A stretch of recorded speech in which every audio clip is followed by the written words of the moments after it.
Alô você, telespectador, telespectadora, internautas, amigos da TV Sou Mais Pop. Eu sou Jerônimo de Almeida Neto e este é o programa Hora da Prosa. No programa Hora da Prosa, nós vamos conversar sobre literatura, textos em prosa, poesia. Vamos receber aqui convidados. Esta cadeira que ora está vazia será ocupada por um convidado a cada programa. Como este é o nosso primeiro programa, o programa de estreia da Hora da Prosa, eu estou aqui sozinho e vou conversar um pouco com vocês sobre Prosa de Peão. Prosa de Peão é este livro que eu publiquei pela editora Copacesso, aliás, de onde estou gravando o programa, e é um livro onde eu conto histórias engraçadas, ocorridas, algumas comigo e outras com vários colegas de trabalho. Eu trabalhei em diversas empresas na região do Grande ABC, e em cada uma delas eu fui colecionando algumas histórias que os colegas contavam ou que eu presenciava. Então, para começar, para que vocês tenham uma ideia do tipo de coisa que eu estou falando, eu vou ler uma história para vocês do livro Prosa de Peão. É uma história ocorrida na década de 1980, na fábrica da Equipamentos Vilares. A fábrica da Equipamentos Vilares, para quem não sabe, é uma fábrica que ficava em São Bernardo do Campo, na Avenida Senador Vergueiro, onde hoje existe um supermercado, Carrefour, um hipermercado, melhor dizendo. Hipermercado Carrefour da Senador Vergueiro, ali bem próximo ao Paço Municipal de São Bernardo do Campo. Naquela fábrica, eu trabalhei de 1979 até 1984 como torneiro mecânico na seção de usinagem leve.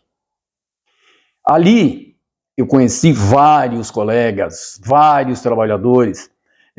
Nós fazíamos turnos de revezamento, trabalhávamos um grupo durante o dia, entrando às 8 horas da manhã e indo até às 18 horas. E o outro grupo entrava às 18 horas e saía às 8 da manhã. Isso no período em que fazíamos horas extraordinárias, porque o horário formal, o horário oficial, para quem entrava às 8, era sair às 16 horas. Só que, normalmente, a chefia pedia aquele pedido irrecusável, né? Pedia para a peãozada: dá para você ficar até às 18? A maioria ficava. Eu, inclusive, fiquei algumas vezes, fazendo das 8 às 18 horas. E o pessoal do período noturno entrava, na verdade, às 20 horas e saía às 4 horas da manhã do dia seguinte. Porém, a chefia sempre pedia para que eles entrassem às 18 horas, para que continuassem, então, o trabalho que a gente deixava quando saía às 18. Pois bem, um rapaz da turma que estava trabalhando no período noturno estava se aposentando. E eu não sei se vocês sabem, mas os trabalhadores têm o hábito de, ao se aposentar, ao sair de férias, promoverem uma certa comemoração entre os trabalhadores da fábrica. Normalmente no horário da saída vão a um bar, uma padaria, uma lanchonete, um restaurante, enfim, e fazem ali uma confraternização de despedida daquele que se aposenta ou que está saindo de férias.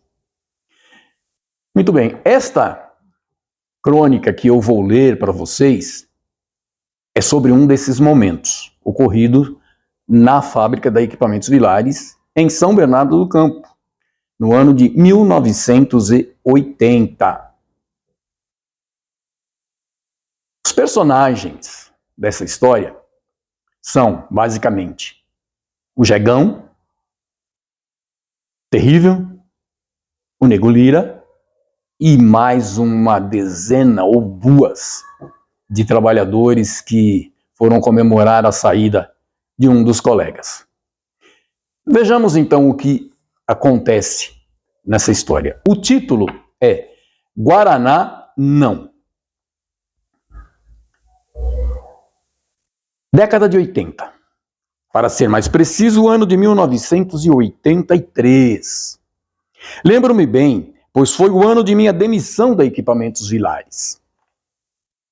Fábrica onde todos os torneiros mecânicos que conheço, se não conseguiram, ao menos tentaram trabalhar. Até o Lula, antes de se tornar o maior líder sindical que este país já viu, teve sua passagem por ela. Aliás, ali seu apelido foi, antes, Taturana, em alusão ao bigode que antecedeu a barba cultivada até os dias atuais. Trabalhávamos na usinagem leve. Éramos pelo menos 20 torneiros mecânicos, se não mais. Entre nós, trabalhava um homem alto de feições embrutecidas, cabelo excessivamente oleoso, sempre lhe caindo aos olhos, bigode mal aparado e falho, com o uniforme sempre sujo, às vezes verdadeiramente encardidos. Seu apelido era Jegão. Ninguém sabia explicar o porquê. Eu acredito que ele tenha recebido este apelido pela somatória de suas características.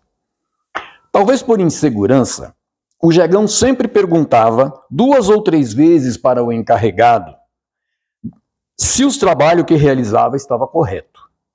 A consequência disso é que ele, aos poucos, tornou-se muito próximo do encarregado, que, se não me trai a memória, chamava-se Altair. Cresceu entre eles uma forte ligação.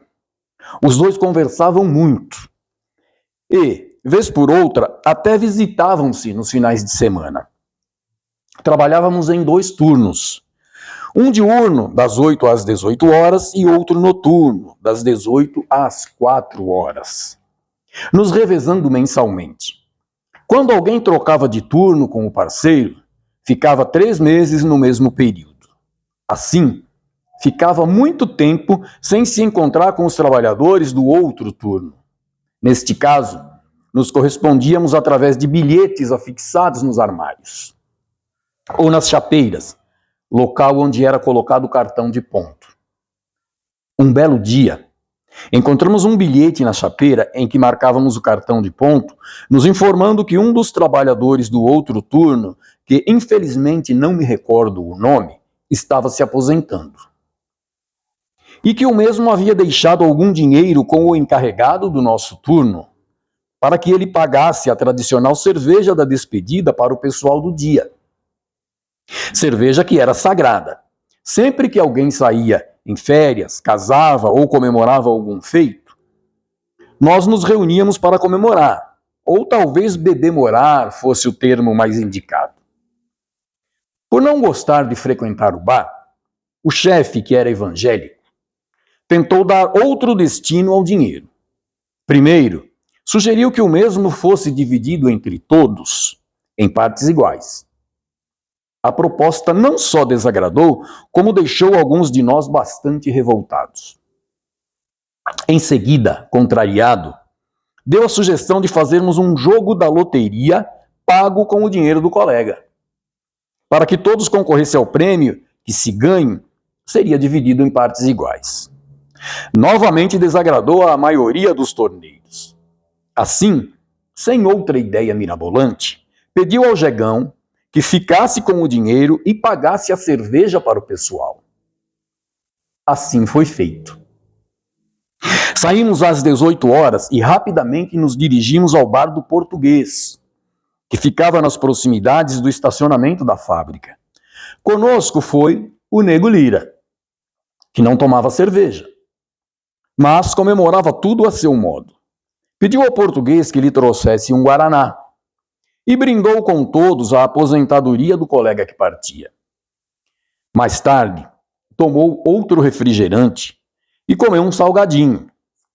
limitando a isto sua participação em nossa festa. Depois de algumas horas tomando cerveja e jogando conversa fora, já estávamos para sair, quando o Jegão, com um ar de importância muito maior que de fato tinha naquele momento, pediu ao português que lhe trouxesse a conta.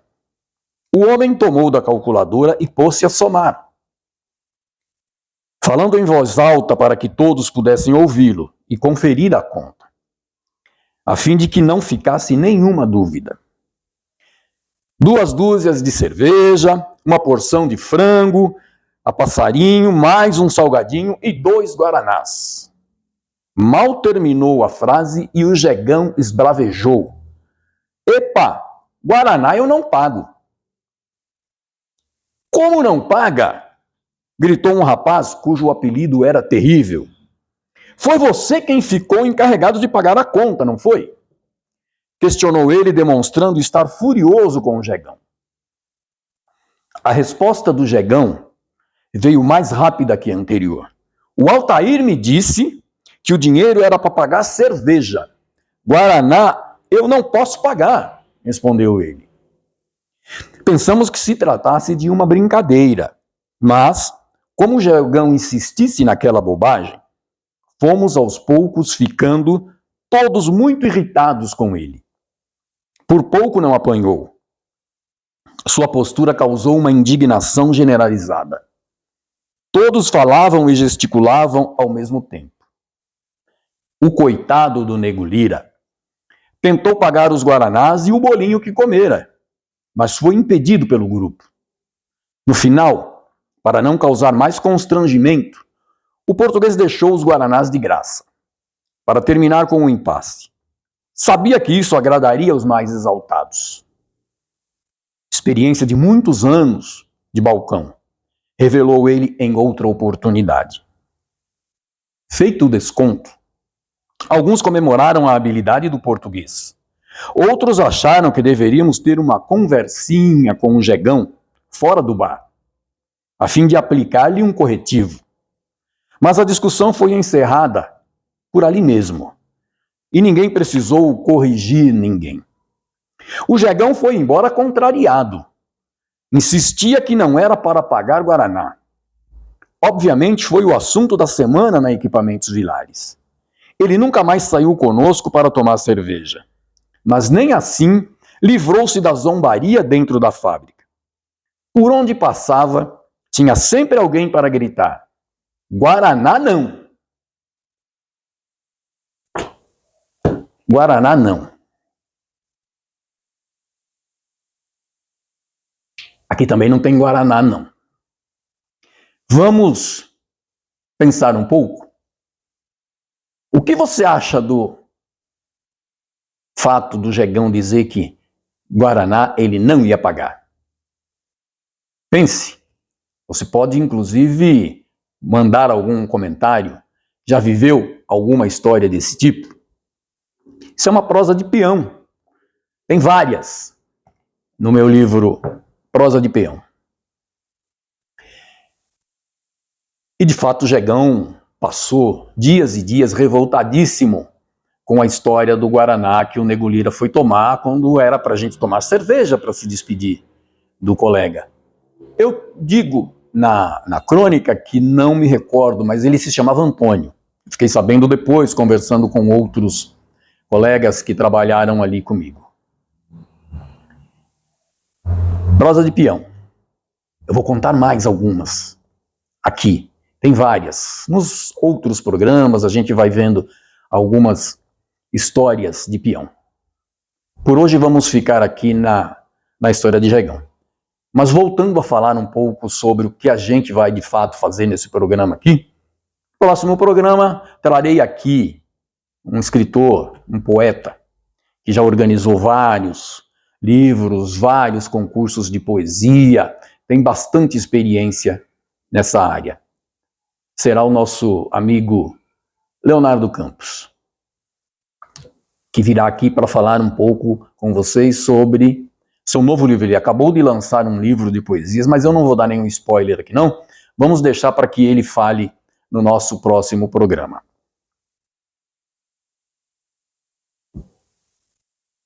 Amigas e amigos, eu quero comentar também com vocês aqui que eu li uma matéria de jornal hoje de manhã, informando que está em discussão no Congresso Nacional uma PEC, proposta de emenda constitucional, que pretende voltar com o trabalho aos 14 anos para os menores de idade. E eu fiquei um pouco incomodado com a leitura desta matéria e gostaria de deixar aqui uma reflexão. Nós estamos vivendo um momento em que falta trabalho para muitas pessoas que precisam trabalhar. As empresas não são mais como a Equipamentos Vilares do tempo da prosa de peão, do tempo em que Jegão e eu trabalhávamos lá. Não existe mais empresa com aquela multidão de trabalhadores, com uma seção com 20 torneiros, uma seção de usinagem leve. Hoje, com o maquinário que as fábricas dispõem, máquinas de comando numérico computadorizado e etc., elas colocam lá 2 ou 3 profissionais e tocam tranquilamente uma seção do porte daquela que nós fazíamos em 20 na década de 80. Ou seja, falta trabalho. E assim como lá, em várias outras empresas, Volkswagen, que aqui em São Bernardo, grande montadora de automóveis que todo mundo conhece, montava lá alguns milhares de automóveis, mas ela tinha um plantel de 40 e poucos mil trabalhadores. Quando eu trabalhava numa metalúrgica em Diadema, a gente ouvia muitos comentários dizendo que tinha mais gente dentro da Volkswagen trabalhando do que habitantes na cidade de Ribeirão Pires, aqui, bem próxima de nós. Então, assim, esse tipo de fábrica com essa multidão não existe. Imaginem vocês o que vai acontecer se liberarem para se colocar lá dentro menores com 14 anos de idade. Certamente, para colocarem trabalhadores de 14 anos de idade na fábrica, vão ter que tirar de lá os pais deles. Vão tirar de lá trabalhadores de 50, 55, 60 anos, talvez até com menos, para colocar os garotos com um salário irrisório. Fiquemos atentos ao que vai rolar nessa discussão da PEC, do trabalho menor, lá no Congresso Nacional. Ok? Isso foi apenas um lembrete para que todos saibam do que está por vir. E eu também fiz questão de tocar nesse assunto para dizer que eu publiquei recentemente um livro chamado Onde Vamos Trabalhar. É uma parceria com um amigo meu, um peão também, ex-metalúrgico, trabalhou comigo muitos anos. Publicamos um livro chamado Onde Vamos Trabalhar, onde a gente discute essas coisas. Nunca as pessoas precisaram tanto do trabalho para sobreviver como precisam hoje. E exatamente nesta época não tem trabalho para todos. As fábricas não precisam mais de tantos trabalhadores, porque tem máquinas de comando numérico que são extremamente velozes e que fazem o trabalho de centenas de trabalhadores. Tem robôs, tem internet das coisas, que significa dizer que as máquinas conversam entre si e resolvem os problemas do trabalho. Você tem, às vezes, um tecnólogo, um engenheiro com um tablet na mão que coordena uma fábrica inteira, sem precisar de muita gente fazendo trabalhos pesados, trabalhos braçais. Isso é uma realidade em toda a indústria. A indústria 4.0 não precisa de um monte de trabalhadores. Nos bancos, também o que acontece? Quando eu comecei a trabalhar, lá na década de 1970, eu ia ao banco pagar minhas contas ou receber meu salário, enfim. E a gente chegava, parava num balcão, tinha sempre uma equipe grande atrás do balcão, que nos atendiam, pegavam o boleto da conta que a gente ia pagar, naquela época não era nem boleto, era um carnê, pegavam o carnê, tínhamos que fazer um cheque no valor exato da conta que íamos pagar, A pessoa que nos atendia conferia o carnê, conferia o cheque, conferia a nossa assinatura. Atrás do balcão tinha uma caixa enorme, cheia de fichas, com a assinatura de todos os correntistas do banco. E aquela assinatura tinha que bater com a assinatura do cheque. Senão, você não podia pagar a sua conta. Pois bem, hoje, a gente vai ao banco e nem entra. Aliás, nem vai mais ao banco, né? O banco está na palma de nossa mão.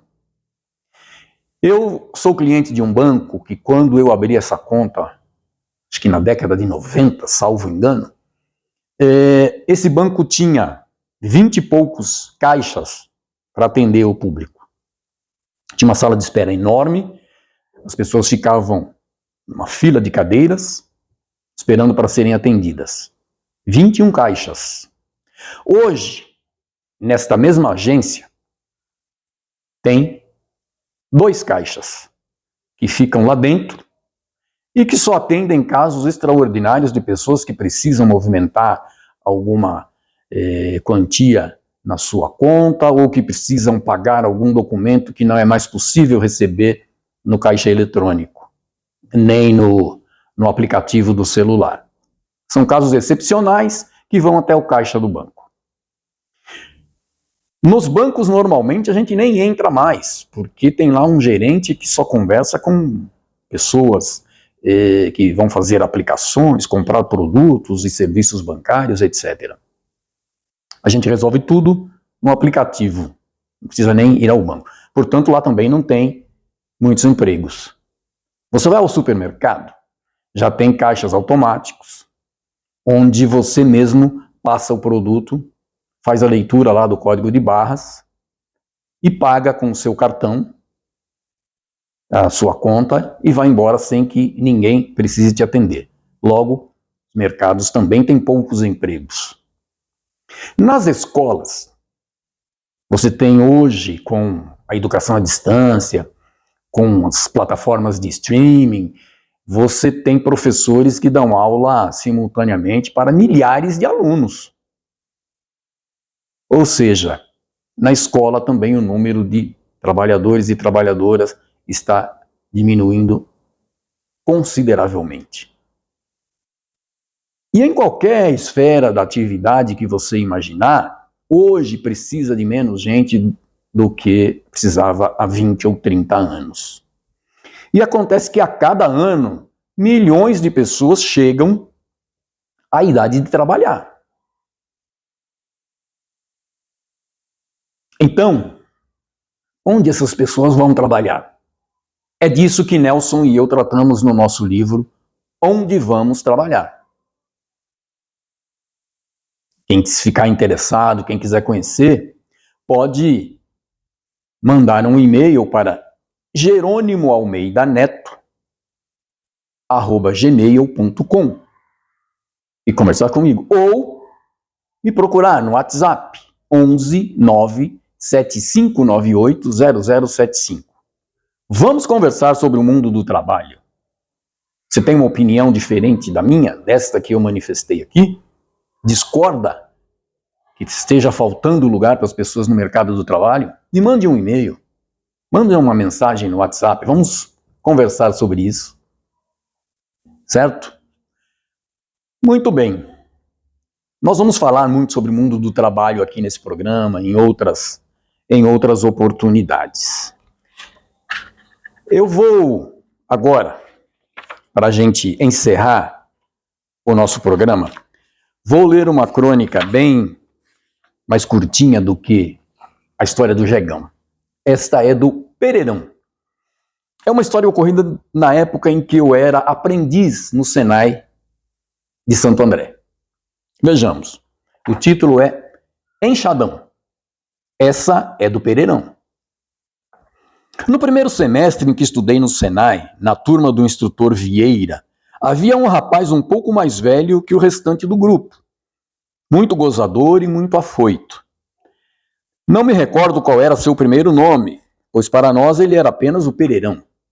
É, assim mesmo, sem i, pois ninguém se preocupava com o fato de seu sobrenome ser, na verdade, Pereira. Isto era apenas um detalhe. Sempre que íamos começar algum trabalho que continha uma nova operação da série metódica, ele queria ser o primeiro a realizar. Os instrutores faziam demonstrações de como realizar o trabalho e, geralmente, o faziam na máquina do primeiro a chegar ao ponto de iniciar a nova tarefa. Por isso, o Pereirão corria o mais que podia, para que as demonstrações fossem sempre realizadas na sua máquina.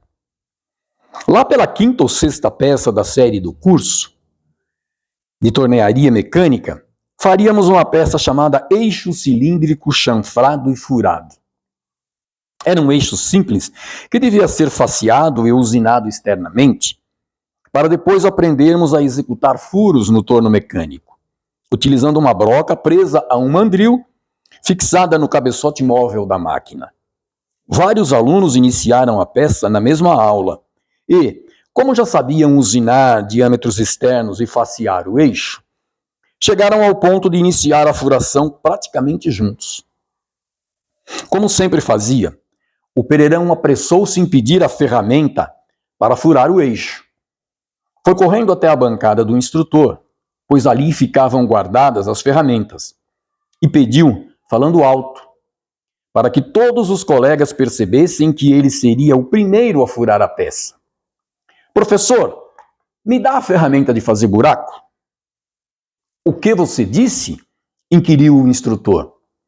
Com mais pressa, pois entendia que estava perdendo tempo, o Pereirão falou mais alto ainda, praticamente gritando: me dá a ferramenta de fazer buraco. O instrutor Vieira, que era uma das pessoas mais calmas com as quais trabalhei, levantou o olhar, pois era mais baixo que o aluno, ajeitou os óculos de segurança e, calmamente, caprichando no tom irônico, mostrou-lhe o caminho do almoxarifado e respondeu: vá ao almoxarifado e peça para te darem um enxadão. Afoito como sempre, o Pereirão saiu correndo em direção ao local indicado, para, alguns minutos depois, retornar com um ar contrariado e muito aborrecido. Ao se aproximar do instrutor, desta vez falando baixo, queixou-se de que fizera papel de bobo por causa dele. Por minha causa, não, ralhou o instrutor. Você não disse que queria a ferramenta de fazer buraco? Disse, respondeu contrariado o aprendiz.